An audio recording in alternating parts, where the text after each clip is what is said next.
Lady bird ക്രിയേഷൻസിലേക്ക് എല്ലാവർക്കും സ്വാഗതം. ഒരുപാട് ഹെൽത്ത് ബെനിഫിറ്റ്സ് ഉള്ള നല്ല ടേസ്റ്റുള്ള ഒരു തോരനാണ് നമ്മളിന്ന് തയ്യാറാക്കുന്നത്. അപ്പോൾ ഇനിയും ഈ ചാനൽ സബ്സ്ക്രൈബ് ചെയ്യാത്തവർ ദയവായി സബ്സ്ക്രൈബ് ചെയ്യണം. മറക്കാതെ ബെൽ ബട്ടൺ ക്ലിക്ക് ചെയ്ത് ഓൾ ഓപ്ഷൻ കൊടുക്കണം. ചൗ-ചൗ എന്നാണ് ഈ കായുടെ പേര്. നാട്ടിൻപുറങ്ങളിൽ ഇതിനെ ചൊച്ചയ്ക്ക എന്ന് പറയും. ആൻറ്റി ഓക്സിഡൻ്റ് ആണ്, ന്യൂട്രിയൻ റിച്ച് ആണ്, ഹാർട്ട് ഹെൽത്തിനെ പ്രൊമോട്ട് ചെയ്യുന്നു, ബ്ലഡ് ഷുഗർ ലെവൽ കൺട്രോൾ ചെയ്യുന്നു, ആൻറ്റി ക്യാൻസർ എഫക്ട്സ് ഉള്ളതാണ്, ലിവർ ഫങ്ഷനെ സപ്പോർട്ട് ചെയ്യുന്നു, ആൻറ്റി ഏജിങ് പ്രോപ്പർട്ടീസ് ഉള്ളതാണ്, ധാരാളം വൈറ്റമിൻ സി അടങ്ങിയിരിക്കുന്നതാണ് ഈ ചൊച്ചയ്ക്ക. അപ്പോൾ നമുക്കിതെങ്ങനെ തയ്യാറാക്കാമെന്ന് നോക്കാം. നമ്മളിതിങ്ങനെ നടുകെ പിളർന്നിട്ട് ഇതിൻ്റെ പരിപ്പ് ഇങ്ങനെ എടുത്ത് കളയണം. നടുക്കത്തെ ആ കായ മാങ്ങാണ്ടിയൊക്കെ പോലെ അത്രയും കട്ടിയില്ല. നമ്മളിങ്ങനെ അത് ചെറുതായിട്ട് മുറിച്ചെടുത്തിട്ട് ഇതിൻ്റെ തൊലി ഒരുവിധം കട്ടിയുള്ള തൊലിയാണ്. പപ്പായയൊക്കെ പോലെ അതിൽ ഇച്ചിരി കൂടെ കട്ടിയുള്ളതാണ്. അപ്പോൾ നമുക്കിങ്ങനെ തൊലി കട്ട് ചെയ്ത് കളഞ്ഞിട്ട് കനം കുറച്ച് ചെറുതായിട്ട് അരിഞ്ഞ് നമുക്ക് വെള്ളത്തിലേക്കിത് ഇട്ട് കൊടുക്കാം. കുറച്ച് സമയം കഴിയുമ്പോൾ ഇത് നമുക്ക് വെള്ളത്തിൽ നിന്ന് മാറ്റാം. ഇനി ഇതിന് വേണ്ട അരപ്പ് നമുക്ക് തയ്യാറാക്കാം.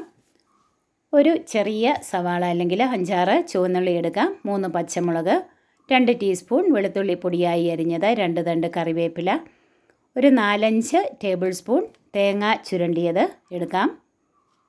ഇനി ഇതിലേക്ക് ഒരു 1/2 ടീസ്പൂൺ മഞ്ഞൾപ്പൊടി ചേർത്ത് കൊടുക്കാം. മഞ്ഞൾപ്പൊടിയും കൂടി ചേർത്ത് ഇത് നന്നായിട്ടൊന്ന് മിക്സ് ചെയ്യാം. തിരുമ്മി യോജിപ്പിച്ച് അരപ്പൊന്ന് തയ്യാറാക്കിയെടുക്കാം.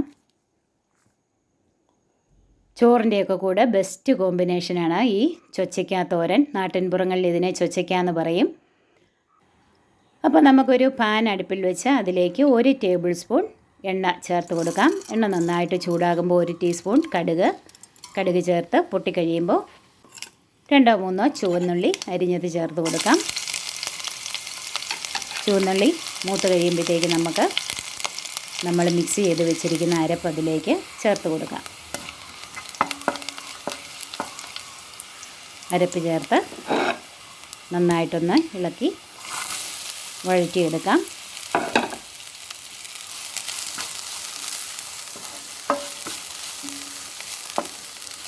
അരപ്പൊക്കെ ഒന്ന് മൂത്ത് വന്നിട്ടുണ്ട്. നമുക്ക് പാകത്തിന് ഉപ്പ് ചേർത്ത് കൊടുക്കാം.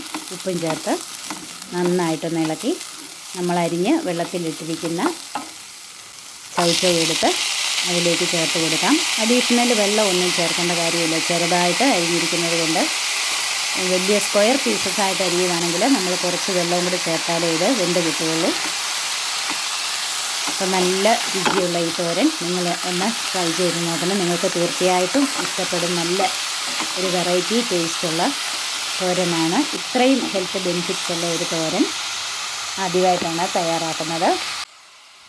അപ്പോൾ നമുക്കിതൊന്ന് മൂടി വെച്ചൊന്ന് വേവിക്കാം. ഒരു 5-8 മിനിറ്റ് കൊണ്ട് വെന്ത് കിട്ടും. ഇടയ്ക്കൊന്ന് മൂടി മാറ്റി ഇടയ്ക്കൊന്ന് ഇളക്കി കൊടുക്കണം. അപ്പോൾ ചോറിൻ്റെയൊക്കെ കൂടെ ബെസ്റ്റ് കോമ്പിനേഷനായി ഈ തോരൻ നിങ്ങളൊന്ന് ട്രൈ ചെയ്ത് നോക്കണം. നിങ്ങളുടെ വിലയേറിയ കമൻറ്റ്സ് അറിയിക്കണം. ഇനിയും പുതുരുചികളുമായി നമ്മൾക്ക് വീണ്ടും കാണാം.